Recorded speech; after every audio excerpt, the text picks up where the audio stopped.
Bon, salut à tous, c'est Asdoun, donc on se retrouve pour le 3e épisode de Football Total, cette fois-ci dédié à la première journée de la Ligue des Champions.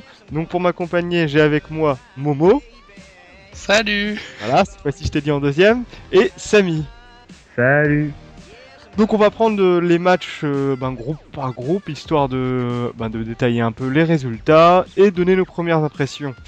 Donc on va commencer par le groupe A, logiquement, le groupe du PSG. Donc avec un PSG Dynamo Kiev qui a été présenté sur Canal, là, le seul match de Canal+, d'ailleurs. Carton rouge déjà pour ça. Ouais, donc... TF1 n'a aucun match, on est obligé de rader, payer. De rader les matchs sur payer Bein Sport. Voilà. Ou Al Jazeera qui passe les matchs.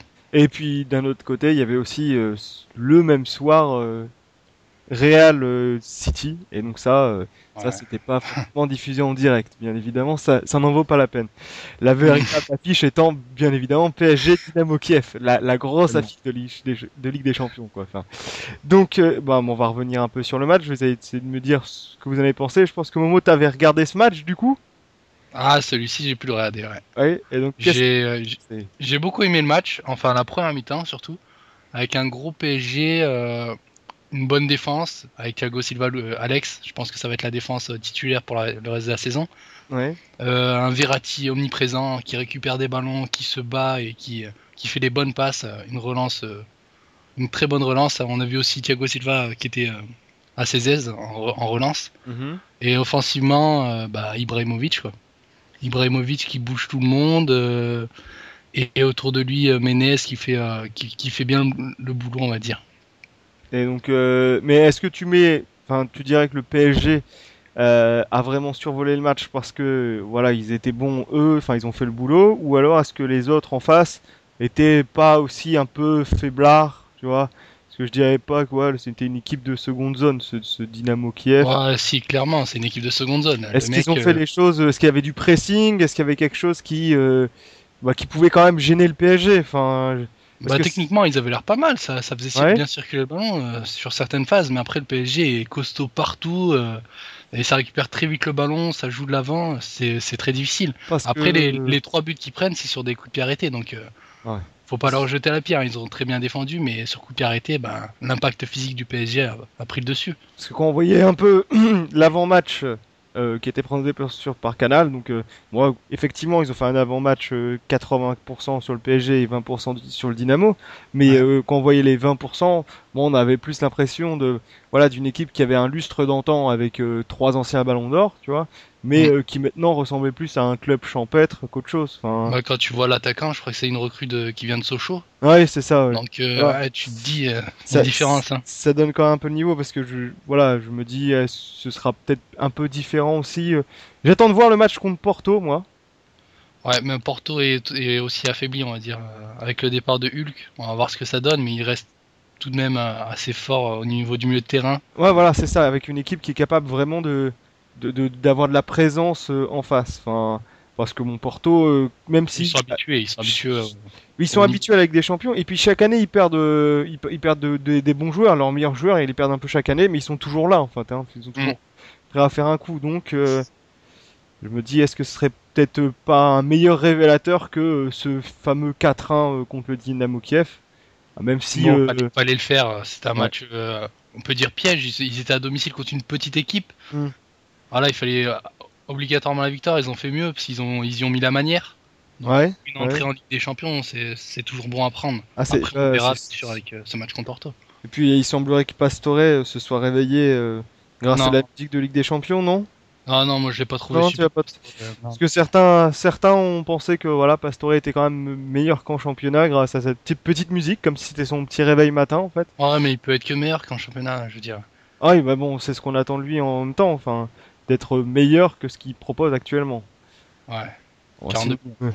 Dans le même groupe, il y a évidemment la victoire de Porto 2-0 face Dynamo Zagreb à Zagreb, donc le résultat qu'on attendait. Hein, parce que, à mon avis, la place en Europa League va jouer entre les deux Dynamo, entre Zagreb et Kiev. Donc si tu as fait le tour de ce match, Momo, on va passer au groupe B, je pense. Hein. le groupe. Vite fait, juste la deuxième période du PSG, très fatigué. Ibrahimovic est sorti, les stars sont sortis. Donc à mon avis, ça se préserve pour le match de championnat. Donc c'est pas plus mal non plus. Bon, bah écoute, on verra. Moi, je demande vraiment à voir ce que donnerait vraiment ce PSG parce que je pense qu'on a fait quand même un peu beaucoup sur ce résultat. Peut-être qu'il faut avoir une plus grosse opposition pour vraiment savoir ce que vaut ce fameux pari. On en reparlera quand on parlera de Lille. Ouais, non, mais ça, on pourra en parler, il n'y a pas de souci, quoi. En long, en large et en travers. Et du coup, on va passer dans le groupe du deuxième club français, le groupe B, le groupe de Montpellier. Et là, je sens déjà Samy poindre avec ce fameux résultat là, le 1-2 Montpellier-Arsenal. Samy, tu as vu le match, il me semble. J'ai vu en partie en zappant avec le match de Real City. Ouais. J'ai vu quasiment toute la première période du Montpellier. Ouais. Et bon, on peut parler un peu du penalty. Ouais, je le sentais venir à 200 000. Donc un penalty sur une faute de Vermaelen, il me semble. Non, il n'y a pas de faute, mais voilà. non, clairement. C'est juste un superbe geste défensif et à côté, il y a juste un joueur qui a pas de physique et qui tombe tout seul. Non, faut être honnête, quand on revoit le geste... Il tombe pas totalement tout seul. Ouais, tu vois, c'est du... Parce qu'on peut pas dire que c'est une simulation non plus, parce qu'il y a quand même, je dirais, l'impact physique, tu vois. Alors, d'un côté, effectivement, c'est vrai que Belhanda, c'est quand même un gringalet, faut dire ce qui est, tu vois. Et de l'autre, t'as Vermaelen qui est arrivé comme en première ligue. Tu vois. Donc effectivement, en première ligue, il y aurait jamais eu penalty. Mais de là à dire qu'il y a une simulation... Moi, j'ai pas dit simulation, mais... Oui, mais... Il tombe, mais il n'y a pas... Pour moi après, j'ai peut-être biaisé puisque je regarde que la première ligue et... Mais ça m'étonnerait que parce qu'il soit belge, ça change mon avis, je pense pas. Mais non, pour moi, honnêtement, il y a un bon geste défensif. Ça peut siffler en Ligue 1, mais en Ligue 1, il siffle tout. Donc, honnêtement, pour moi, il n'y a pas pénalty. Après, c'est pas grave, puisqu'on a bien vu. En plus, Belhanda, il tente par contre, la Panenka est quand même magnifique. Magnifique. Ouais, est magnifique, même si Manon, on a l'impression qu'il peut l'avoir. Hein. Oui, enfin, c'est comme la Panenka. Il peut l'avoir parce qu'il est pas totalement parti avant, tu vois. Mais bon, ici, là, c'est vraiment l'arrêt du siècle parce qu'il est quasi contorsionniste, tu vois. Là, franchement, elle était bien tirée. Surtout que bon, moi, j'aurais pas mis une cacahuète sur le fait qu'il mette une Panenka. Enfin, le premier but de Montpellier en Ligue des Champions, tu vois, ça restera une Panenka. Tu vois. Enfin, je veux dire, grande classe. Tu vois, enfin, il la tire, il est à domicile. Enfin, s'il la met pas, il est honteux, quoi. Enfin. Mais il est habitué à faire ça. Hein. Il fait souvent. Lâche, hein, tu vois, clairement, s'il la met pas, Gérard le tue, quoi. Enfin, mais là. Puis bon, après moi, sur le match en lui-même, effectivement, Arsenal était au-dessus. Tu vois. Au-dessus en première mi-temps, parce qu'en deuxième mi-temps. Du moins en première mi-temps, on peut parler vite fait de Arteta qui a complètement changé. Pour moi, c'est lui qui est le meilleur. En récupération de balles, c'est énorme. C'est pour moi, il a peut-être pas l'impact physique d'un Song, mais il est en vision de jeu, c'est clairement au-dessus. Et avec un Cazorla qui a pas été non plus énorme, mais qui a fait ce qu'il devait faire en 3 minutes. Allez, je sais plus, en 4-5 minutes, il y a eu les 2 goals. Gervinho qui remonte vraiment bien, qui est vraiment bon depuis quelques matchs. Giroud qui a fait une passe décisive pour Podolski. C'est quand même pas mal. Ça devient un Torres, donc maintenant il fait des passes décisives. C'est pas si mal que ça. Ouais, bon, voilà. Et après, honnêtement, j'ai Cabella, lui, pas mal, honnêtement, c'était pas mal pour un concours de plongée. Il plonge pas mal, honnêtement. Par contre, je suis d'accord avec toi sur Cabella. C'est vrai qu'il est. C'est un deuxième Valbuena. Contrairement à. Pire. Non, mais Valbuena, il a encore. On pourrait y croire, tu vois, quand il fait semblant qu'il s'est fait casser la jambe. Mais lui, par contre, là, c'est. Cabella, c'est vraiment horrible. Autant Belhanda. Effectivement, tu vois, bon, on peut dire ce qu'il y a, mais pour moi, il n'y a eu pas de simulation, tu vois. Autant Cabella, il y a vraiment de la simulation, quoi. C'est vraiment le joueur, mais horrible par excellence, parce que techniquement, balle au pied, il a pas l'air mauvais, etc., tu vois. Mais il est pas mauvais du tout. Il pourrit vraiment son jeu, tu vois, son image, en plongeant. Là, je comprends pas cette attitude, alors que tu pourrais te battre, enfin, tu rehausserais ton image en cherchant vraiment le contact, parce que tu peux te faire bousculer. Vu que t'es à l'aise balle au pied, tu peux chercher à obtenir une faute. T'as pas besoin de plonger, quoi. Enfin, c'est de la facilité, c'est pas ce qu'on appelle le foot, quoi. Moi, c'est le genre de joueur qui m'horripile. Enfin, c'est un peu du Ronaldo à Manchester. C'est ça, oui, on peut dire ça. Mais en version Ligue 1, tu vois. Ronaldo à Manchester, c'est quand même un niveau assez haut. Hein. Ouais, non, mais, au niveau des simulations. Il avait quand même une tendance à être ami avec le plongeur, quoi. Enfin, c'est vrai qu'en tout cas, tous les deux, ils ont une belle coupe de cheveux. Ouais, je crois que c'est un peu son idole, d'ailleurs, Akevela. Ouais, c'est ça. Ouais. Après, en deuxième mi-temps, il y a eu beaucoup d'occasions pour Montpellier. Ils ont bien, honnêtement, Arsenal a géré tranquillement. Ils avaient rien d'autre chose à faire. Ils sont à l'extérieur, ils mènent. C'est pas à eux de faire le jeu. Il y a eu des belles occasions pour Montpellier, mais ça reste faible. Honnêtement, c'est pas. Je pense pas qu'ils peuvent viser la deuxième place vu qu'il y a Schalke. Ouais, mais c'était un premier match pour Montpellier. Ils découvrent la compétition. Ils avaient sûrement un peu de pression. Bah, je pense voir comment ça se passait après. Pour moi, il leur manque un vrai attaquant à Montpellier. Tu vois. Ah, il est décevant Herrera. Ouais, leur argentin, je crois, un truc comme ça. C'est vrai qu'il est assez décevant, alors que bah du coup, celui qui a eu les plus grosses occasions, encore en deuxième mi-temps, ça reste Belanda, quoi. Enfin, et mine de rien, c'est pas un finisseur, hein. Enfin, même s'il est capable de Panenka. Mais là, c'était pas sa place, c'était pas son rôle, donc effectivement, je pense qu'avec un vrai neuf, Montpellier serait extrêmement dangereux en fait, parce que voilà, ils ont cette capacité à faire vivre la balle, à arriver à combiner dans la partie de terrain adverse. Et c'est vrai que ça joue au ballon, tu vois, à Montpellier. Clairement, ça joue au ballon, c'est agréable, mais il leur manque la finition. Donc, bon, moi, ça leur fait une expérience, je dirais. Hein. Puis Mapou, il va commencer à prendre aussi un peu de volume, un peu d'expérience, parce qu'il a fait une ou deux petites bourdes quand même en défense. Il n'était pas irréprochable ce match-ci, mais on l'a senti volontaire. Tu vois, le rôle de capitaine, ça lui va plutôt bien aussi. Donc moi j'ai un petit point positif mine de rien malgré cette défaite pour Montpellier. Voilà. Bon, et dans le même groupe, il y a eu la victoire de Schalke d'ailleurs, dont tu parlais Samy, à Olympiakos sur le même score 1-2. Je dirais. Donc je sais pas si vous voulez rajouter quelque chose sur ce groupe, sur ce match, Non, je pense pas. Juste Giroud qui avait peut-être l'occasion de marquer. Ça aurait été beau chez lui, je pense. Enfin, je crois j'avais vu une interview après d'Arsène Wenger et qui avait dit, juste, je sais pas si vous avez vu, qui a trollé bien. Oui. Il a dit que, je le comprends, puisque Vermaelen marque au moins 10 buts par saison, donc il marquera certainement plus que Giroud cette saison, je suis certain. Il avait dit, pour donner un peu de temps à Koscielny, de mettre Koscielny en défense centrale et de faire jouer Vermaelen en neuf. Ouais, là, tu prends quand même déjà un coup au moral, premièrement quand t'es Giroud, et deuxièmement, moi si Giroud avait marqué, les premières choses auxquelles je me serais attendu, les petites phrases, c'est bah voilà, Giroud il marque que face à des équipes de Ligue 1. Ouais. Donc pour moi, à la limite, pour lui, je préfère qu'il marque en championnat plutôt que marquer contre Montpellier en Ligue des Champions. Quoi. Et après, il faut savoir que même si Wenger, il l'a dit sur le ton de la rigolade, Wenger avait dit oui, j'ai pas mal d'ailiers, j'ai Bentner, qui est pas un ailier, j'ai pas mal d'ailiers. Il a fait quand même jouer Bentner en ailier, donc même s'il dit sur le ton de la rigolade, on peut toujours espérer de voir Vermaelen en pointe. Et ça devrait régler pas mal de problèmes en Belgique. Hein. Non, mais par exemple, cette idée-là de mettre Vermaelen en attaque, c'est quelque chose auquel on peut s'attendre, je dirais, en fin de match, tu vois, quand t'es mené, le coup de mettre ton défenseur central en pointe, parce que voilà, il a pas... À l'avant Boyten. Voilà, c'est ça, ouais, voilà. Ah ouais, mais ça, il le fait de lui-même, hein, Vermaelen. Oui, c'est vrai mais c'est peut-être plus dans cette optique-là, plutôt que de le voir en neuf sur la fin du match, tu vois.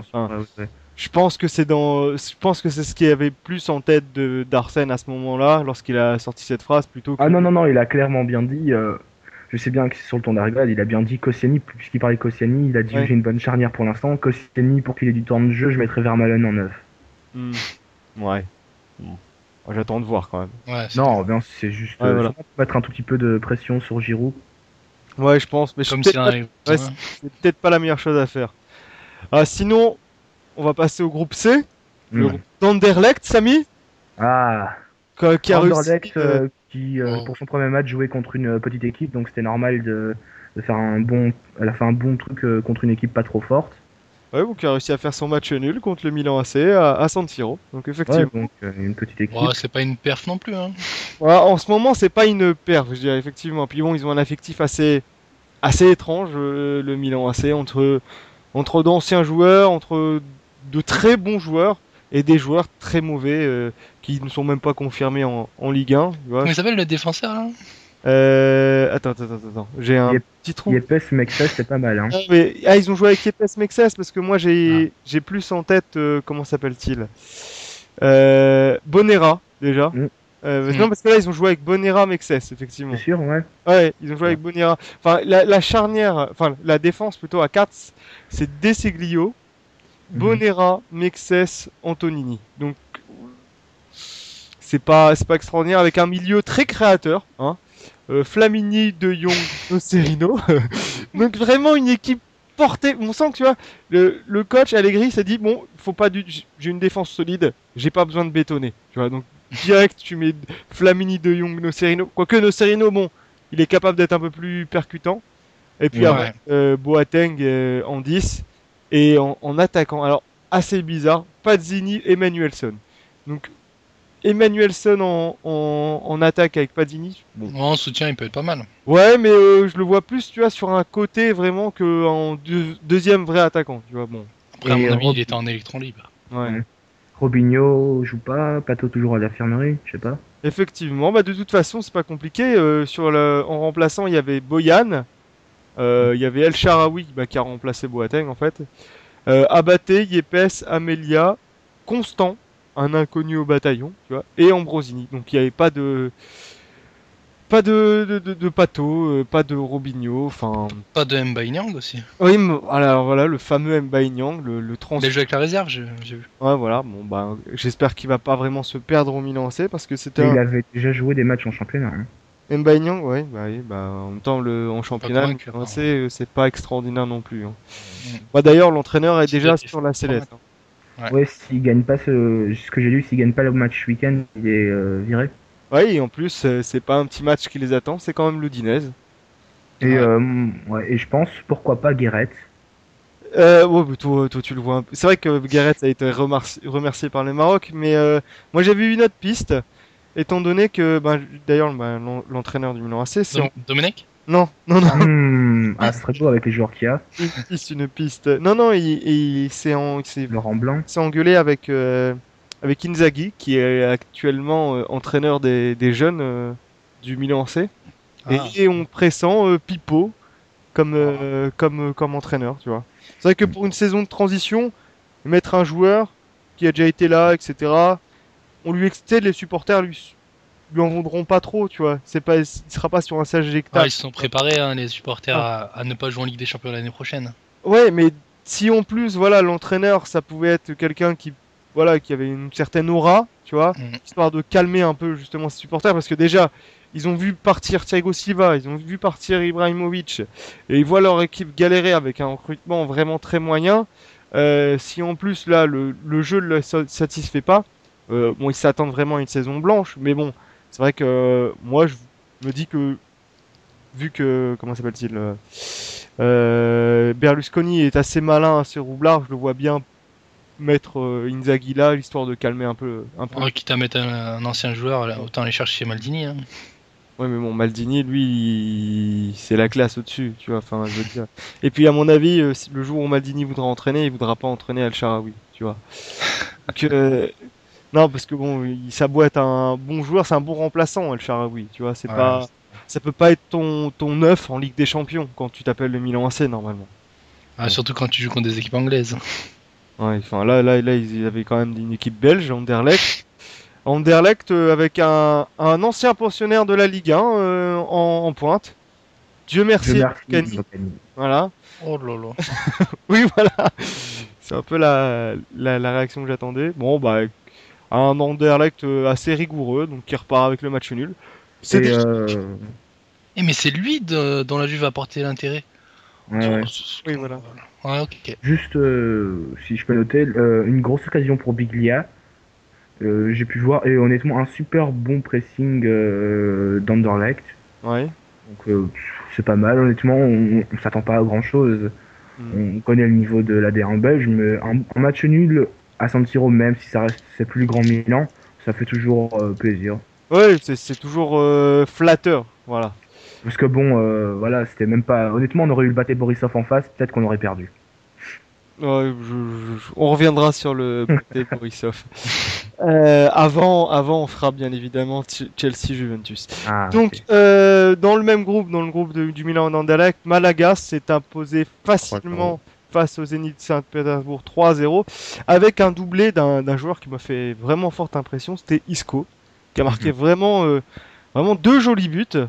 Bon, faut dire que le Zénith, bizarrement, Hulk qui a fait une grosse frappe sur la barre. Voilà ce que j'ai noté du Zénith. Mis à part ça, je sais pas, je les sentais pas du tout collectivement frais. Enfin, on était loin du Zénith qui fait d'habitude de bonnes campagnes européennes. Donc je sais pas ce qui s'est passé. Peut-être un match sans pour le Zénith, parce que Malaga, bon, ils ont perdu pas mal de leurs joueurs à cause de non-paiement d'ailleurs. Hein.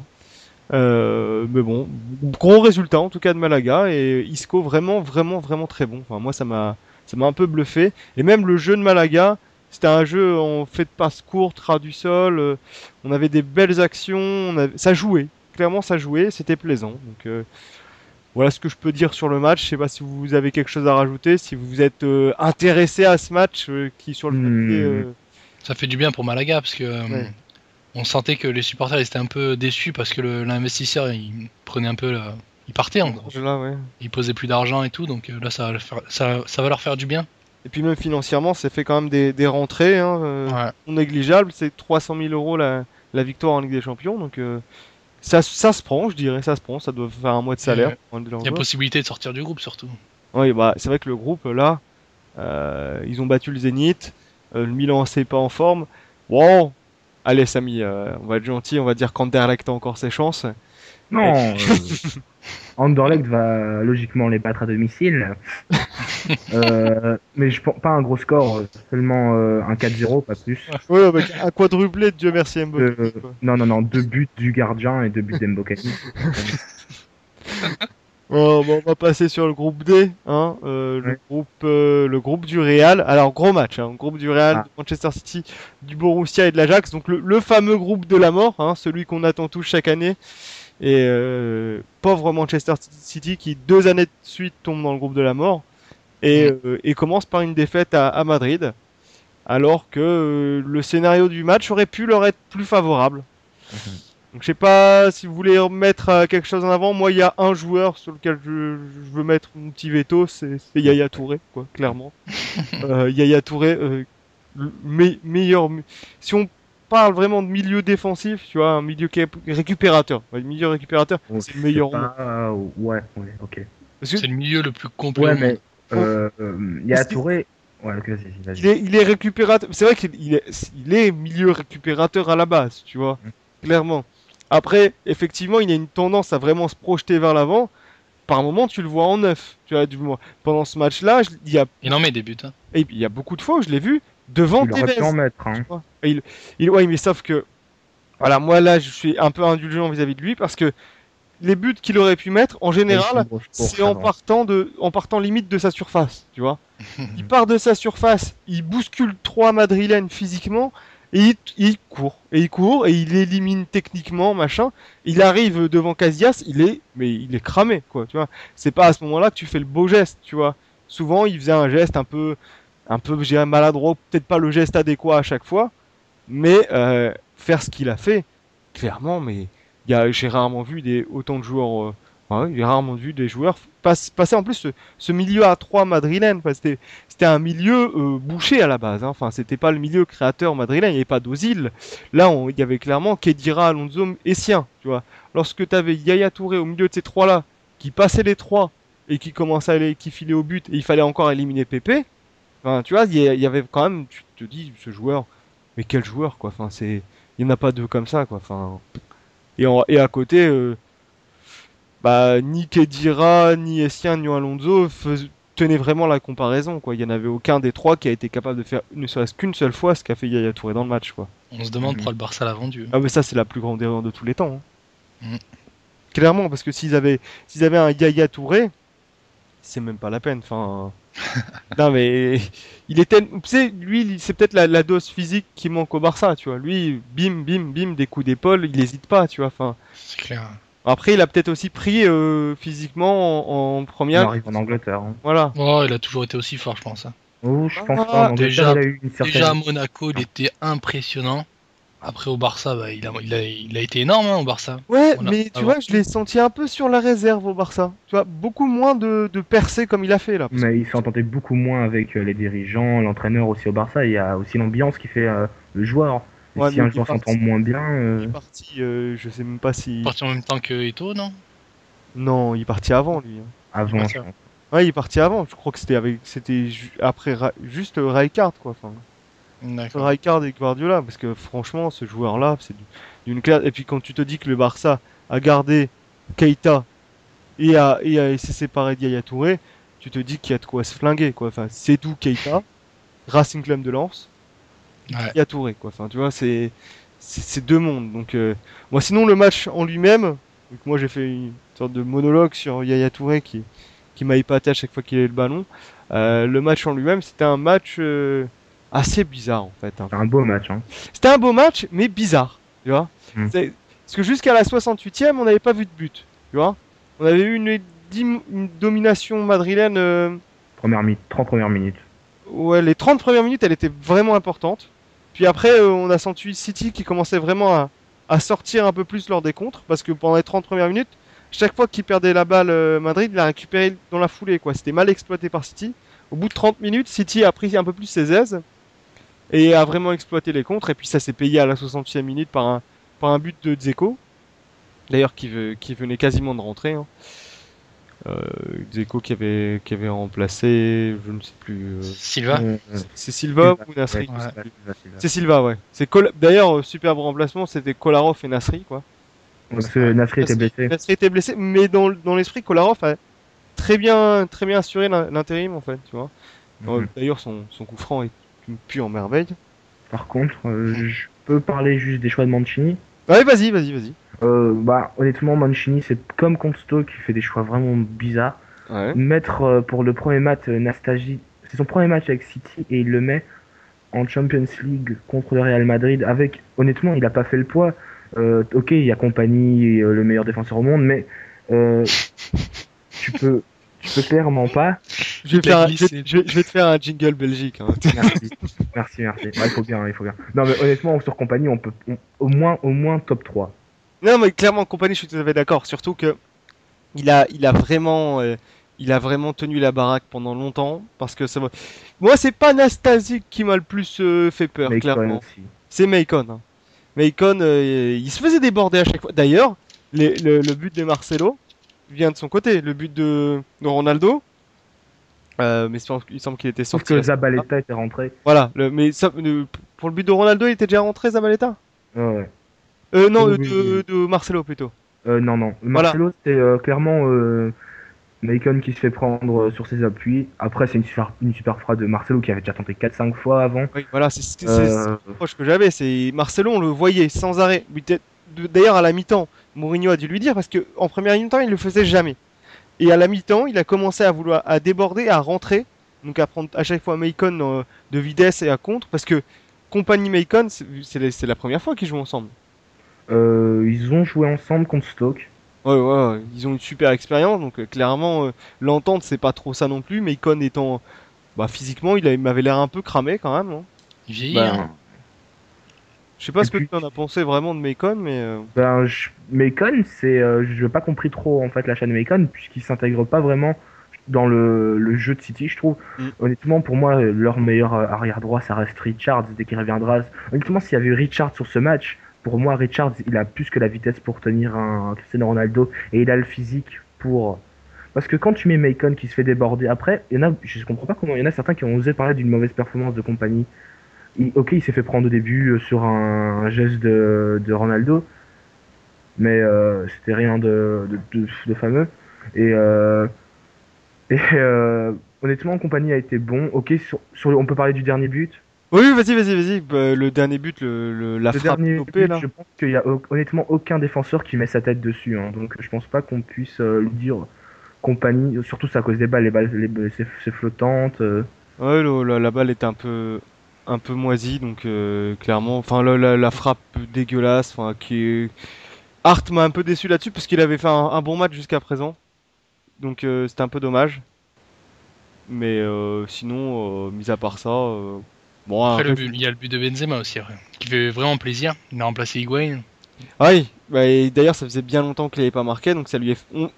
D'ailleurs ça se voyait, parce que ça lui a fait plaisir, tu vois. Il a souri, tu vois, c'est quand même un quasi-événement dans les buts de Benzema, lui qui ne sourit jamais, tu vois.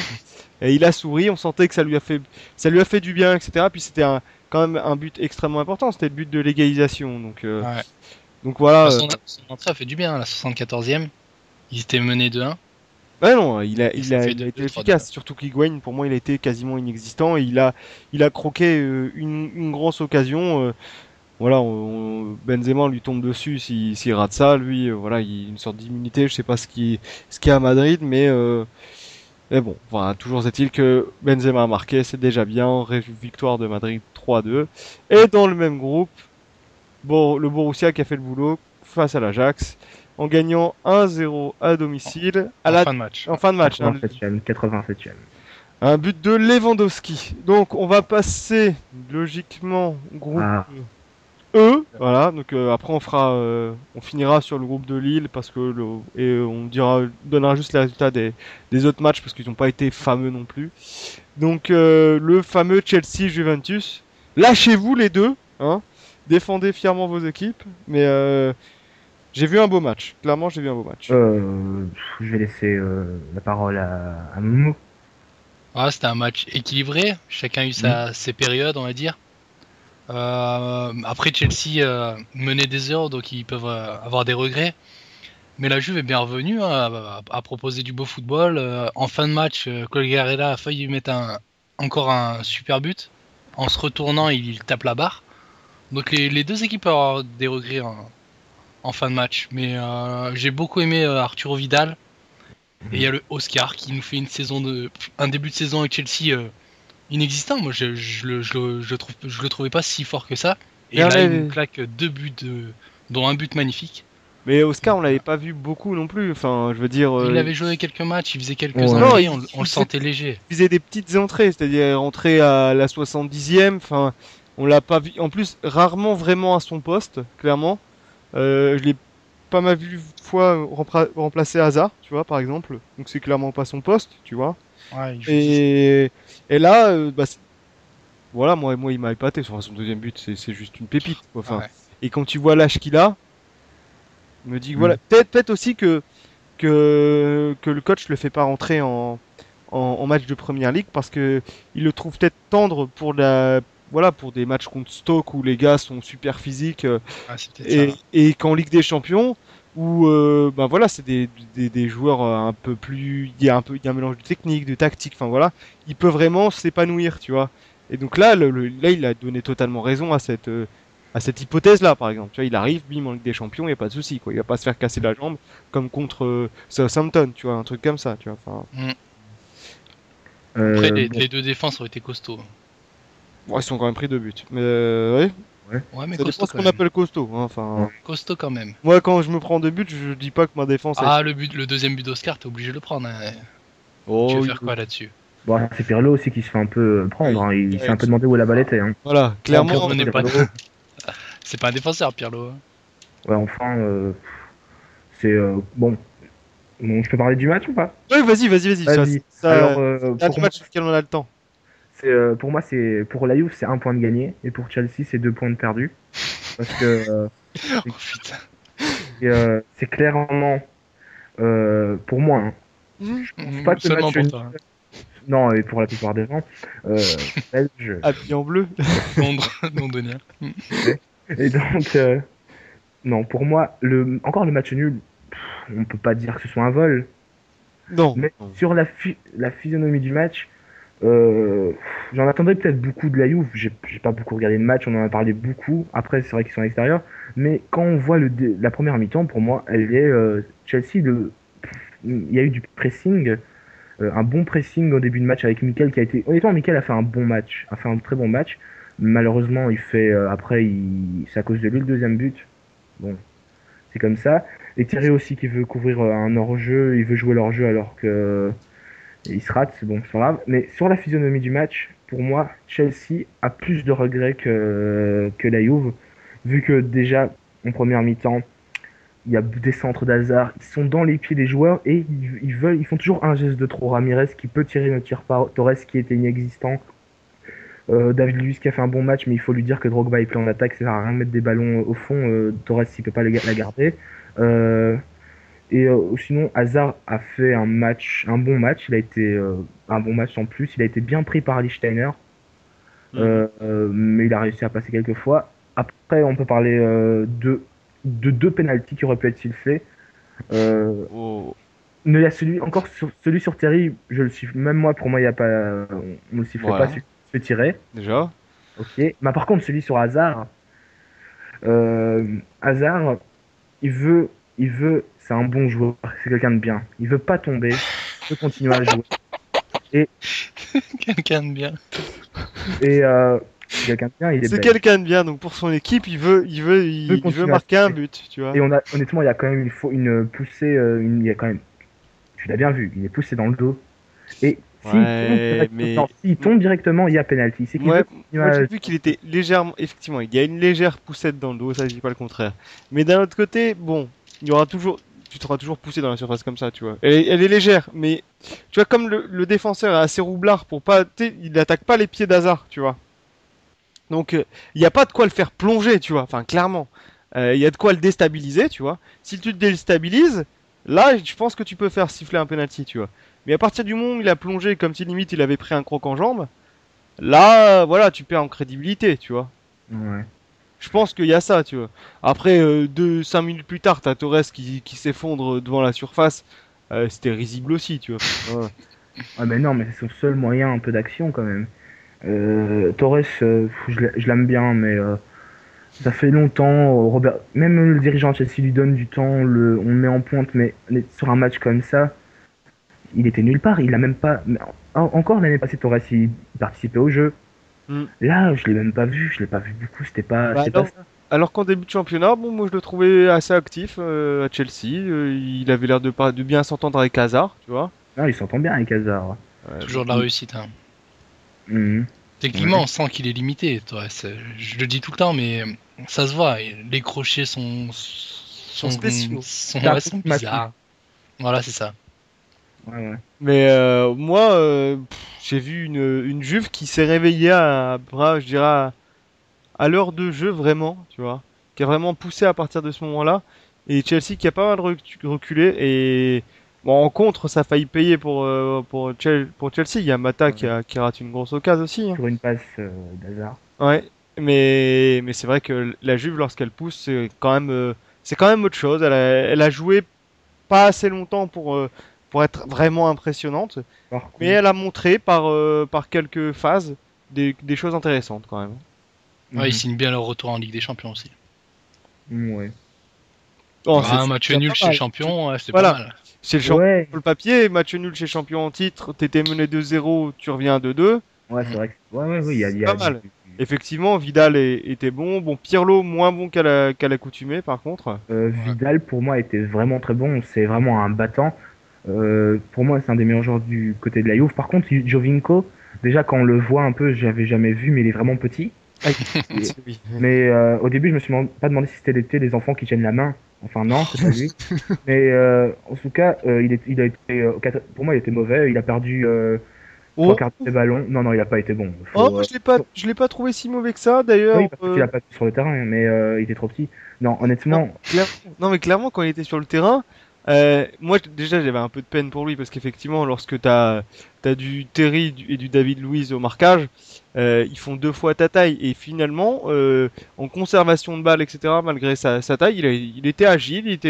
Après, il a perdu beaucoup de ballons. Après, la physionomie du match était pas pour lui, tu vois. Si la Juve avait dû contrer, Jovinko aurait fait des ravages. Comme la Juve a dû jouer pour égaliser, donc jouer dans le corps adverse, etc., que du coup Jovinko devait jouer dos au but, là on était loin, de son jeu à lui. Donc lorsqu'il joue dos au but, effectivement il va perdre la balle lorsque t'as Terry derrière, tu vois. Donc est-ce que c'est vraiment de sa faute? Est-ce qu'il était mauvais parce que parce qu'il est mauvais, tu vois, parce qu'il est nul, ou est-ce qu'il était mauvais parce que voilà, c'était pas sa place, parce que c'était pas un match pour lui, parce que la physionomie faisait ça. Moi, je pense que c'est plus ça, tu vois. C'est pas pour rien que Quagliarella est rentré, parce qu'il est quand même, bon, même s'il est pas plus costaud, grand, tu vois, il est quand même beaucoup plus costaud, tu vois, enfin, que Giovinco quand même. Enfin. En tout cas, c'est un bon résultat à l'extérieur. Chelsea sera obligé d'aller chercher quelque chose à Turin. Ils chercheront le match nul. Ils chercheront le match nul, sûr. Ouais, ils pourront pas espérer mieux, je pense. On sait jamais. Hein. L'Abra Gueulcard fonctionne toujours. Non, je rigole. Non, je rigole. Bon, du coup, on a parlé d'Hazard, on va parler rapidement de Lille. Hein, rapidement. Parce que de toute façon, il mérite pas plus de temps. Lorsque tu as la chance de pouvoir jouer la Ligue des Champions, ben, tu la joues, tu ne fais pas, tu ne restes pas au vestiaire. Donc là, clairement, ils ont fait ce qu'on appelle un non-match, quoi. Il y a pas quelqu'un à sauver, mis à part la Mitchedjouk, qui encore une fois ben, a marqué sur corner. Le reste, ben, c'était catastrophique. De Garcia qui tente une formation qu'on n'a jamais tentée. Enfin, j'ai pas compris. Tu fais pas une première en Ligue des Champions. Là, il nous a tenté un 4-2-3-1. Il me semble qu'à Lille, on n'a jamais joué en 4-2-3-1. Donc, en championnat, ils ont pas joué en 4-2-3-1 récemment? Non, même pas, non. Ou alors à la limite contre 3 une partie, mais bon, c'est pas en te basant sur un match nul ou à 3 où tu te fais reprendre dans les dernières minutes que tu vas te dire voilà la formation les gars est assez solide pour entamer la Ligue des Champions, quoi, tu vois. Donc là ils ont été nuls, clairement. Lille ça doit jouer en 4-3-3 lorsque à la limite bon je veux bien que Martin ce soit pas assez bon en récupération, etc. Mais voilà, soit il fait des efforts, mais il faut qu'il s'adapte au système de jeu parce que c'est pas possible autrement. Enfin, Kalou qui a été d'une nonchalance extrême, Payet qui a encore tenté des trucs, mais alors tenter des trucs pour tenter, c'était nul. Je l'avais déjà dit, hein. Ah non, mais là, mais c'était horrible parce que à la limite, lorsqu'il est en réussite, bon, ça va, tu vois, mais là, c'était vraiment la nonchalance, tu vois. Et ils s'en sont pris 3 par le Bate Borisov, tu vois, qui d'ailleurs, bah, de toute façon, il y a eu 4 occasions dans le match, ils en ont mis 3. Hein. Donc, ils ont eu un réalisme absolu. Mais voilà, de toute façon, même s'ils n'avaient pas eu ces 3 occasions, Lille ne méritait même pas de gagner. Donc, ça sert à rien, tu vois. Enfin, c'est vraiment nul de pas jouer. Tu vois, je veux dire, j'aurais bien voulu pouvoir les critiquer sur quelque chose, tu vois. Dire, voilà, il y en a un qui a été plus faible. Non, il n'y a pas un à sauver et il n'y en a pas un qui a joué.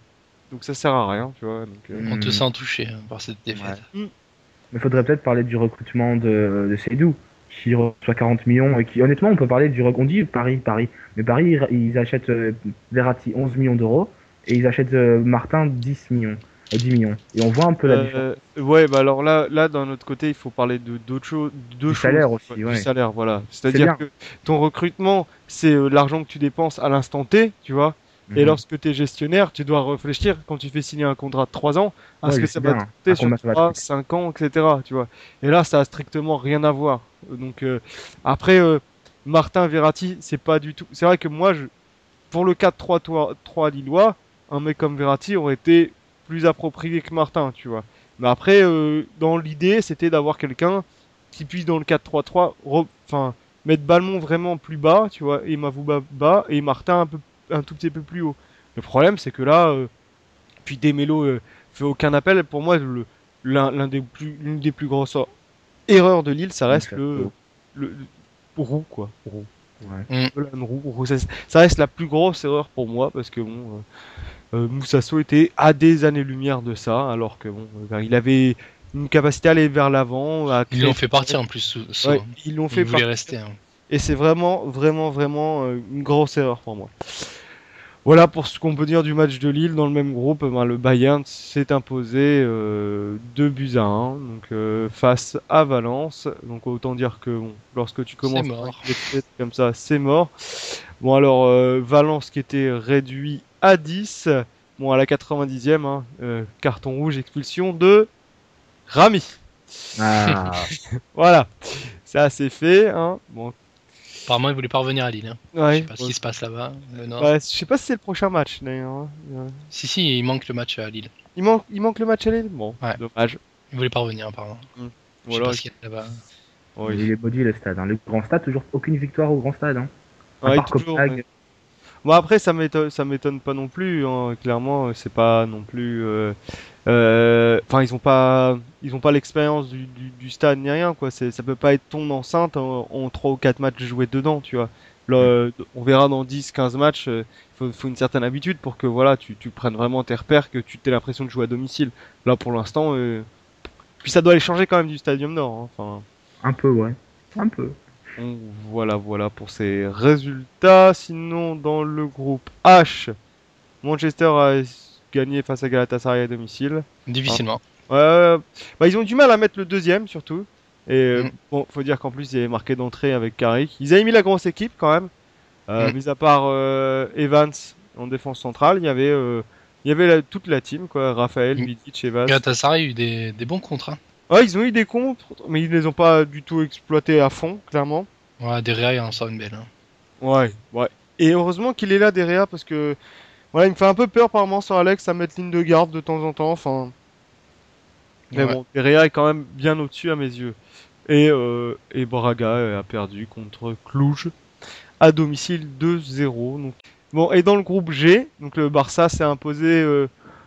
Bon, j'hésite entre dans la douleur et facilement entre les deux, tu vois, face au Spartak Moscou 3-2 parce que voilà, ils ont marqué lorsqu'il fallait, ils ont joué lorsqu'il fallait et ils se sont pris des buts.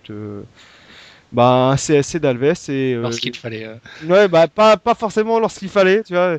Le CSC d'Alves, bon, voilà, c'était le but de l'égalisation pour le Spartak. Puis après, Romulo a créé un peu la sensation au Camp Nou en marquant la 58e. Et puis Messi est revenu mettre un peu d'ordre, dont il me semble bien un but de la tête. Donc ce qu'on appelle une sorte de tonte, enfin une façon de vanner un peu l'adversaire. But de Messi de la tête, quoi, tu vois. Donc ouais, voilà, enfin ils ont un peu joué. Enfin, j'ai l'impression qu'ils s'économisent aussi. Par contre, c'est ça, c'est la seule chose comparée à l'année dernière qu'on voit, c'est peut-être une meilleure gestion de l'énergie. Tu vois, ils vont pas en mettre 5 pour en mettre 5 en phase de poule. Là, ils ont gagné, voilà, ils ont accéléré à l'heure de jeu. Et puis ça s'est très bien passé pour eux, voilà quoi. Enfin, après bon, ils ont été un peu gênés par la blessure de Piqué tôt dans le match, qui a dû se faire remplacer par Song. Donc c'est vrai qu'en même temps, tu te dis que Song en défense centrale, c'est pas assurance tout risque. Ouais. Il nous faut une Marcherano. Ouais, bah il y avait Mascherano en défense centrale aussi, tu vois. Donc la défense à la base c'était Alves, Piqué, Mascherano, Adriano. Piqué sort, donc ça fait Alves, Song, Mascherano, Adriano. Donc faut pas s'étonner non plus d'en prendre deux, tu vois. Si en plus Alves en met un contre son camp, bon, voilà quoi. Bon après c'est un peu tout ce qu'il y avait à dire dans le même groupe. Celtic et Benfica se sont neutralisés. Bon, pas de grosse surprise. Voilà, Barcelone normalement devrait survoler son groupe. Qui me semble qu'on a dû faire tous les groupes. Ouais, c'est ça. On a fait tous les groupes. On a fait le petit tour d'Europe de la semaine. Donc à la semaine prochaine pour les matchs de championnat. Salut. Salut.